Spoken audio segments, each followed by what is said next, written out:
اعوذ باللہ من الشیطان الرجیم بسم اللہ الرحمن الرحیم ومن یتق اللہ یجعل لہ مخرجا ویرزقہ من حیث لا یحتسب۔ سورۃ الطلاق آیت نمبر 3۔ سامعین اکرام، آج اگر ہم دنیا کی طرف نظر دوڑائے تو ہمیں نظر آئے گا کہ ہر لوگ حیران و پریشان ہے، برکت ختم ہے، روزی روٹی کے لیے لوگ پریشان ہیں، چین اور سکون کی زندگی کسی کو حاصل نہیں ہے۔ کیا ہم نے کبھی قرآن مجید کو تلاشا؟ اللہ تبارک و تعالیٰ نے اپنے یہاں سے کیا فیصلہ دے کر کے ہم انسانوں کے لیے بھیجا؟ کبھی ہم نے اس کو تلاش کرنے کی کوشش کی؟ آئیے آج دیکھتے ہیں۔ اللہ تبارک و تعالیٰ نے قرآن مجید کے اندر ایک آیت فرمایا جس میں تقوی کے متعلق باتیں کہی گئی ہے کہ تقوی دنیا کے دکھوں، تکلیفوں اور پریشانیوں سے نجات پانے کے لیے اور خصوصاً ان لوگوں کے لیے ایک نسخہ کیما ہے جو بے روزگاری، غربت اور قرضوں کی وجہ سے انتہائی پریشان حال اور سرگرداں رہتے ہیں۔ تقوی سے مراد ہے کہ اللہ تعالیٰ سے ایسا خوف خانہ جو بندے کو اللہ تعالیٰ کی نافرمانی اور حرام کام سے روک دے، اور جب کسی انسان کے دل میں اللہ تعالیٰ کا ایسا ڈر اور خوف پیدا ہو جاتا ہے کہ جس کی وجہ سے وہ پرہیزگار بن جاتا ہے اور تمام حرام کاموں سے اجتناب کرنے لگ جاتا ہے، تو اس سے اللہ تعالیٰ کا یہ وعدہ ہو جاتا ہے کہ وَمَن يَتَّقِ اللَّهَ يَجْعَل لَّهُ مَخْرَجًا وَيَرْزُقْهُ مِنْ حَيْثُ لَا يَحْتَسِبُ، کہ اور جو شخص اللہ تعالیٰ سے ڈرتا ہے اور اس کے لیے مشکلات سے نکالنے کی کوئی نہ کوئی راہ پیدا کر دیتا ہے اور اسے ایسی جگہ سے رزق دیتا ہے جہاں سے اسے وہم و گمان بھی نہیں ہوتا، اور یہ اللہ تبارک و تعالیٰ کا وعدہ ہے۔ دوسری جگہ پہ اللہ تبارک و تعالیٰ نے ارشاد فرمایا ہے آگے کہ وَمَن يَتَّقِ اللَّهَ يَجْعَل لَّهُ مِنْ أَمْرِهِ يُسْرًا، اور جو شخص اللہ تعالیٰ سے ڈرتا ہے اور اس کے لیے اس کے کام میں آسانی پیدا کر دیتا ہے۔ یہ اللہ تبارک و تعالیٰ کا فیصلہ ہے کہ جو بندہ اللہ تبارک و تعالیٰ سے ڈرتا ہے، اس سے خوف کھا کر کے، چاہے وہ اکیلے میں ہو یا بھیڑ بھڑاکے میں ہو یا پھر کمروں کی اندھیرے میں ہو، جہاں کہیں بھی ہو، صرف اور صرف اللہ تبارک و تعالیٰ سے ڈر کر کے ان غلط کاموں کو، برائیوں کو، گناہ کے کاموں کو چھوڑ دیتا ہے، تو اللہ تبارک و تعالیٰ زندگی میں دنیاوی مشکلوں، مصیبتوں، پریشانیوں کو اس کے لیے ہلکا کر دیتا، ختم کر دیتا ہے۔ اللہ تبارک و تعالیٰ سے ڈرتا ہے جو، اور اللہ اس کے لیے اس کے کام میں آسانی پیدا کر دیتا ہے۔ اور دوسری جگہ پہ اللہ تبارک و تعالیٰ نے ارشاد فرمایا کہ وَلَوْ أَنَّ أَهْلَ الْقُرَىٰ آمَنُوا وَاتَّقُوا لَفَتَحْنَا عَلَيْهِمْ بَرَكَاتٍ مِّنَ السَّمَاءِ وَالْأَرْضِ۔ کتنی بڑی خوشی کی بات ہے کہ اگر یہ بستیوں والے ایمان لاتے اور اللہ کی نافرمانی سے بچتے تو ہم ان پر آسمان اور زمین کی برکات کے دروازے کھول دیتے۔ یہ چھوٹی سی بات نہیں ہے کہ اللہ تبارک و تعالیٰ نے یہ فرمایا ہے کہ بستی والے اگر ایمان لاتے، اللہ تبارک و تعالیٰ سے ڈرتے،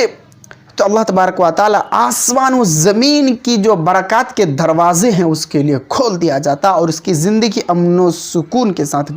گزر جاتی۔ سامعین کرام، ان تمام آیت میں خوشحالی اور کامیاب زندگی کے حصول کے لیے ایک عظیم اصول متعین کر دیا گیا ہے، اور وہ یہ ہے کہ اللہ تعالیٰ سے ڈرتے ہوئے اس کی نافرمانی سے اجتناب کرنا، کیونکہ ایسا کرنے سے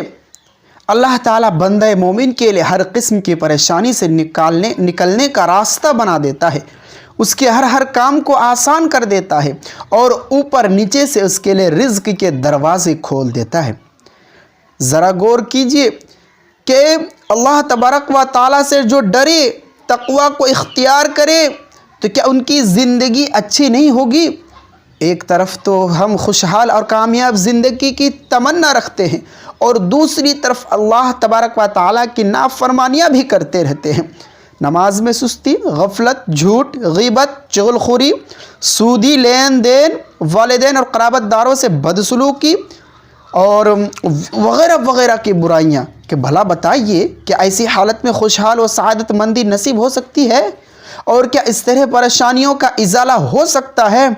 ہمیں یہ بات یاد رکھنی چاہیے کہ نافرمانیوں کی موجودگی میں خوشحالی کا نصیب ہونا تو دور کی بات، یہ موجودہ نعمتوں کے چھن جانے کا بھی خطرہ ہوتا ہے۔ اس کے واضح دلیل حضرت آدم علیہ السلام اور ان کی بیوی حضرت حوا علیہ السلام کا قصہ ہے۔ اللہ تعالیٰ نے ان دونوں کو جنت کے ہر نعمتیں و آسائش سے لطف اندوز ہونے کی اجازت دی، محض ایک چیز سے منع کر دیا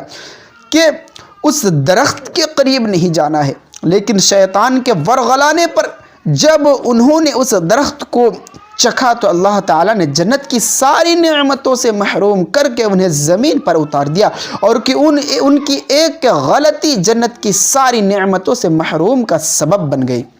تو آج جب کہ ہم گناہ پر گناہ کیے جا رہے ہیں اور پھر بھی خوشحالی کی متمنی ہوتے ہیں، یہ یقینی طور پر ہماری خام خیالی اور غلط فہمی ہے۔ اگر ہم وقعتاً ایک خوشحال زندگی بسر کرنا چاہتے ہیں تو ہمیں اللہ تعالیٰ کی نافرمانیوں سے قطع اجتناب کرنا ہوگا۔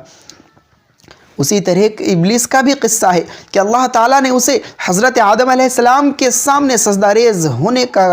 حکم دیا، لیکن اس نے تکبر کرتے ہوئے سجدہ ریز ہونے سے انکار کر دیا۔ پھر نتیجہ کیا نکلا؟ اللہ تعالیٰ نے اسے ہمیشہ کے لیے ملعون قرار دے دیا۔ یہ صرف ایک سجدہ چھوڑنے کی سزا تھی، اور آج ہم بہت سارے مسلمان کئی سجدے چھوڑ دیتے ہیں، 5 وقت کی فرض نمازوں میں من مانی کرتے ہیں۔ تو کیا اس طرح اس کی زندگی کا کامرانی سے ہمکنار ہو سکیں گی؟ معزز سامعین کرام، اصل بات تو یہ ہے کہ آج بہت سارے لوگ برائیوں کو برائیاں ہی تصور نہیں کرتے اور بلا خوف و تردد ان کا ارتکاب کرتے ہیں۔ لہذا ضرورت اس بات کی ہے کہ ہم اپنے غریبہ میں منہ ڈال کر سنجیدگی سے اپنا جائزہ لیں اور اپنی اصلاح کرنے کی کوشش کریں۔ جب ہم خود اپنی اصلاح کریں گے اور اپنا دامن اللہ تعالیٰ کی نافرمانیوں سے بچائیں گے تو یقیناً اللہ تعالیٰ بھی ہماری حالت پر رحم فرمائے گا اور ہمیں خوشحال زندگی نصیب کرے گا۔ حضرت انس رضی اللہ تعالی عنہ تابعین کو مخاطب کرتے ہوئے ارشاد فرماتے تھے کہ انکم لتعملون اعمالا ہی ادق فی اعینکم من الشر